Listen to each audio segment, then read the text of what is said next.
샬롬, 복된 월요일입니다. 어제 주일 다들 잘 보내셨죠? 또 내일 어린이날입니다. 특별히 우리 어린 자녀들 둔 부모님들 또 내일도 행복한 시간, 즐거운 시간 잘 보내시고요. 우리 자녀들과 많은 좋은 추억들 쌓으셨으면 좋겠습니다. 오늘은 창세기 35장 1절로 22절의 말씀, 베델로 올라가자, 이 제목으로 말씀 나누겠습니다. 여러분, 34장의 이야기 너무너무 참 마음 아프고 마음 무거운 얘기였습니다. 지난 토요일 그리고 어제 주일 본문까지 무슨 일이 있었습니까? 야곱의 무너짐, 디나의 무너짐, 그리고 아들들의 무너짐이 있었습니다. 야곱, 베델로 가야 되거든요. 하지만 세겜에 머물렀죠. 왜? 먹고 살기에 좋은 상황과 환경이었기 때문입니다. 하나님의 약속보다 내 눈에 보이는 가시적인 상황과 환경이 훨씬 더 크게 들어옴으로 말미암아 야곱이 무너져 버렸습니다. 디나의 무너짐이 있었습니다. 성폭행을 당했어요. 피해자입니다. 디나가 잘못한 거 아니에요. 격려해줘야 됩니다. 위로해줘야 됩니다. 따뜻하게 품어줘야 됩니다. 그리고 디나를 일으켜 세우도록 정말 많은 가족들이 울타리가 돼줘야 합니다. 그런데 어때요? 34장에 전혀 그런 모습이 보이질 않아요. 또한 세 번째,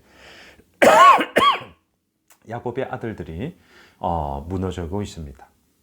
어떻게 했습니까? 언약의 증표인 할례를 복수의 수단으로 변질시켜 버렸습니다. 할례를 받으라 해놓고 3일째 되는 날 얼마나 아파요. 거동하기가 어려워요. 무자비하게 그 동네 남자들을 다 죽여버립니다. 그리고 그들의 소유를 다 뺏어요. 무자비한 살육, 살인의 이야기를 할례를 명분 삼아 그렇게 변질시켰단 말이죠. 야곱의 무너짐, 디나의 무너짐, 아들들의 무너짐. 좋은 게 아무것도 없습니다. 그런데 여러분, 성경은 이 나쁜 것들을 그냥 덮고 말하지 않고 넘어가지 않습니다. 우리에게 있는 그대로 보여줘요. 이유가 무엇입니까? 우리의 삶 역시 이러하다는 것이죠. 마냥 잘 되면 얼마나 좋겠습니까?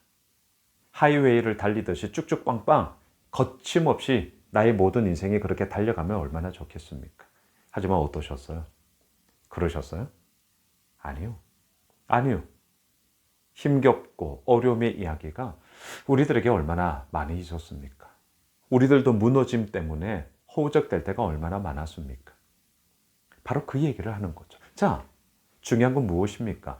이렇게 허우적대고 이렇게 무너지고 있을 때 그럼 우리는 어떻게 해야 하나? 이게 오늘의 우리의 관점이죠. 그래서 우리는 어떻게 해야 합니까? 오늘 본문 1절을 보세요. 하나님이 야곱에게 이르시되 일어나 베델로 올라가서 거기 거주하며 네가 네 형 에서의 낯을 피하여 도망하던 때에 내게 나타났던 하나님께 거기서 제단을 쌓아라 하신지라. 요거예요. 오늘 우리의 결론이기도 합니다. 야곱이 형 에서의 낯을 피하여 도망하던 때에 왜 도망갔습니까? 속였기 때문이죠. 장자권을, 축복권을 자기의 것으로 만들기 위해서 형 에서를, 더 나아가 아버지 이삭을 속였습니다. 발각이 된 것이죠. 함께 거할 수 없었습니다. 도망쳤습니다. 자, 도망하던 때에 어때요? 무너질 대로 무너졌을 때죠. 한치 앞을 내다볼 수 없을 때죠. 그 어느 누구도 보장해 줄 수 없는 바로 그때에 하나님은 야곱을 찾아오셨죠. 그리고 꿈에서 땅의 약속, 자손의 약속을 하며 네가 어디를 가든지 무엇을 하든지 내가 너와 함께 할 거야. 하나님의 그 언약을 받게 됩니다.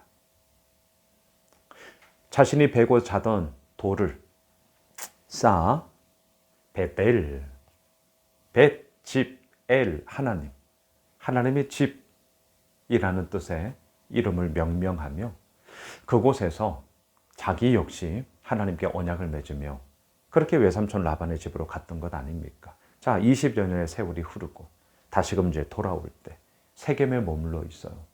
베들로 가야 되는데. 그래서 하나님이 말씀하세요.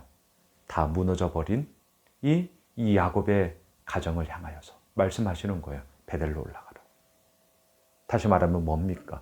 하나님과 언약을 맺었던 곳, 하나님을 경험했던 곳, 하나님의 은혜를 누렸던 곳, 바로 그곳으로 돌아가라. 사랑하는 예수 오메실 가족 여러분, 우리도 마찬가지예요. 나름대로 뭔가를 하지만 마치 헛바퀴 돌듯이 막 헛돌 때가 있어. 열매가 안 맺혀져. 희한하죠? 마음 상할 때가 있습니다. 무너질 때가 있습니다. 어떻게 이럴 수 있어? 예, 이해되지 않을 때가 있어요. 정말 속상하죠. 아니, 화가 나죠. 그런데 하나님은 그러한 우리들에게 도망하던 때에 하나님을 경험하였던, 무너졌을 때에 하나님을 경험하였던, 이해되지 않았을 때에 하나님을 경험하였던 그 베델로 다시금 올라가라 말씀하고 계십니다. 저는 날마다 새벽을 깨우며 기도하는 자리가, 또 저에게 있어서는 날마다 그날 본문을 통해서 저에게 말 걸어오시는 이 큐티하는 시간, 말씀 묵상하는 시간이 저는 베델로 올라가는 시간입니다. 놓칠 수가 없어요. 쉬고 싶죠? 공휴일 저도 좀 늦잠도 자고 싶어요. 그럴 수가 없습니다. 왜? 베델로 올라가야만 제가 더더욱 하나님의 사람으로, 더더욱 믿음의 사람으로, 어제 우리 주일 설교 때 나눴잖아요. 믿음 안에 있는가? 예, 믿음 안에 있는가? 그 믿음 안에 있음을 내가 확증하며 그 가운데 굳건히 설 수 있는 시간이 바로 베델로 올라가는 시간, 기도하는 시간이요, 큐티하는 시간이요, 이 말씀 붙잡고 함께 나누는 이 시간이기 때문에 예, 저는 이걸 붙잡고 오늘도 나아갑니다. 내일도 그렇게 나아갈 것입니다. 여러분, 오늘 잊지 마십시오. 베델로 올라갑시다. 그래서 야곱이 어떻게 합니까? 3절을 보십시오. 우리가 일어나 베델로 올라가자. 내 환난 날에 내게 응답하시며 내가 가는 길에서 나와 함께 하신 하나님께서 내가 거기서 제단을 쌓으려 하노라 하며. 그렇습니다. 하나님을 경험하였던 것, 하나님의 은혜를 맛보았던 것, 하나님의 임재하심 가운데 또한 나의 믿음의 결단을 하며 그렇게 하나님 앞에 살겠노라고 다짐했던 바로 그 시간, 바로 그 장소, 바로 그때를 다시 기억하며 베델로 올라가고 있습니다. 말씀을 정리할게요. 우리도 마찬가지입니다. 우리의 삶의 순간순간 베델로 올라가는 시간이 필요합니다. 그 어떤 특정한 장소를 얘기하는 게 아니에요. 우리의 지극히 평범한 일상 가운데, 오늘 우리 월요일 한 날 가운데 우리가 올라가야 할 베델의 그 시간이 필요한 것이죠. 앞서 저는 말씀드렸습니다. 저에게는 새벽에 기도하는 시간이에요. 저에게는 날마다 큐티하는 시간이에요. 예, 이 기도와 말씀, 이 두 시간을 부여잡고 하나님 앞에 내어드리며 베델로 올라가며 저는 언제나 하루의 일과를 시작합니다. 여러분들은 어떠세요? 어떤 분들에게는 하루의 일과를 다 마치고 밤에 그러셔도 돼요. 괜찮아요. 베델로 올라가는 시간을 반드시 가지셔야만 합니다. 바라기는 5월 한 달, 또 내일 어린이날 행복하게 잘 보내시고요. 우리 모두 베델로 올라가는 시간을 확보함으로 말미암아 우리의 삶 가운데 무너짐이 아니라 다시금 세워져 나가는 그런 주의 몸된 은혜의 이야기가 있길 주님의 이름으로 축복합니다. 기도하겠습니다.